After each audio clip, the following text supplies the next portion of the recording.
Watu wengi wamekuwa wakikumbana na changamoto ya kufanya selection kwenye picha.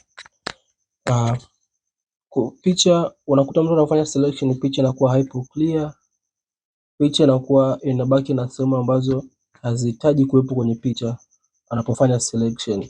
Sasa nitakufundisha njia rahisi au namna ambayo unaweza kufanya selection ya picha ikawa clear na haina sehemu ambazo hazihitajiki kwenye picha yetu, na picha inakuwa nzuri, and then background tutakayoweka itapia vizuri kwenye picha na bila kuwa na shida yoyote, bila kubakisha sehemu yoyote kwenye picha ambayo haijafanywa selection. Bila kupoteza muda, tuone namna gani tunaweza kufanya selection bila kutumia kwenye Adobe Photoshop bila kuwa na tatizo lolote kwenye picha. Kwanza nitafungua picha yangu, nita open picha file, kuja ku open, nitatafuta picha yangu hapa ya kutumia. Mathalan niweke hii hapa, tu select picha hii hapa. Picha hii hapa, cha kwanza unachotakiwa kufanya, tutai select kama kawaida. Utakuja kwenye select, afu utakuja kwenye subject, utaselect subject. Tunasubiri hapo ifanye selection yenyewe.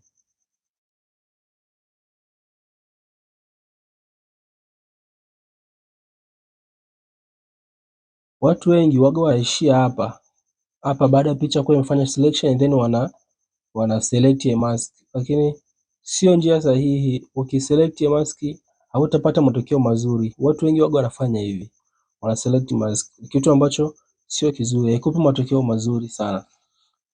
Cha kufanya hapo, utabidi control Z, nitarudi kwenye selection pale, alafu ikisha select utabinya kwenye keyboard yako, refine image, utabinya control alt and R ku refine image, kupata details zote za picha, kuondoa sehemu zote.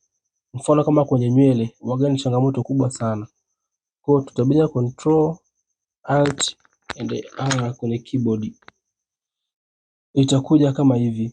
Ikija kama hivi, kuhakikisha kwenye nywele hapo unaweza kuona kuna sehemu ambazo zina weupe. Sasa hizi sehemu inatakiwa na zenyewe inatakiwa zisiwe nyeupe, inatakiwa ziwe na gray kama hii hapa, kwa sababu hii ndio inatuonyesha sehemu ambayo imebi selected au ambayo itakuwa selected. Kwa utachukua brush yako hii hapa, tutabrush sehemu zenye weupe hizi hapa. Kwa tutapitisha brush yetu hapa kama unavyoona, ili tupate matokeo mazuri na details zote kwenye picha yetu. Tutabrush hapo, tutashuka chini, tutabrush. Mara nyingi sana kwenye nywele ndio waga inakuwaga na changamoto kwenye kufanya selection, so unakuwa makini. Tuna brush hapo, tutabrush and then tutakuja upande wa pili kwenye nywele, mfano kama hapa, tutabrush hizi sehemu za kwenye nywele ili tupate matokeo mazuri, ili selection ifanyike pote kwenye nywele na details za nywele pia tupate.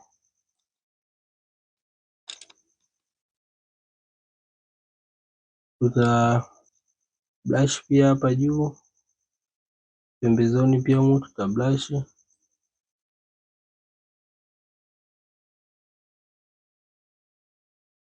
Baada ya hapo utaangalia, tuta zoom out picha yetu tuone ni sehemu gani ambayo selection haijafanyika vizuri. Baada ya hapo tutakuja kwenye hizi option hapa, kuna radius, kuna smooth, kuna feathers, kuna contrast, kuna shift edge. So tutacheza na hizi ili kupata selection nzuri, kutoa edge. Mfano kama maeneo kama haya hapa, so unaona yana kama sharpness, so tutakuja kwenye feather, tutaongeza kidogo ili kutoa hii sharpness, and then tutaangalia kitu tunachokipata. Tutakuja kwenye radius pia tutacheza nayo kidogo.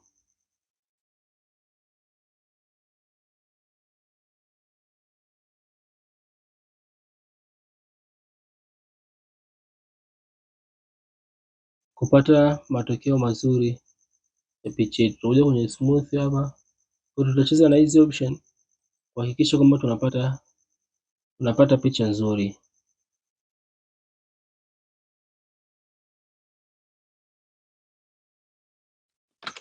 Tu zoom out tuone picha yetu.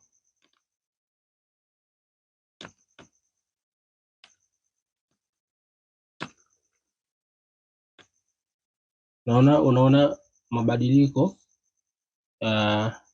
vile picha yetu ilivyokuwa before and after tulivyofanya selection. Kwa baada ya hapo utabidi okay, and then tutaiclip au tunaweza tukatengeneza new layer, lakini kama tunaweza tukaiclip, afu hapo unaweza kuweka background yoyote. Mfano unaweza kuweka tu color au gradient ambayo itakuwa ni kama background kwenye picha yetu. So nitaweka shape hivyo, nitaishusha chini, nita change color, maybe nitaweka hii hapa. So unaweza ukaona the way picha yetu imevyokuwa, kwa unaweza kuweka kwenye background yoyote bila kuwa na shida yoyote.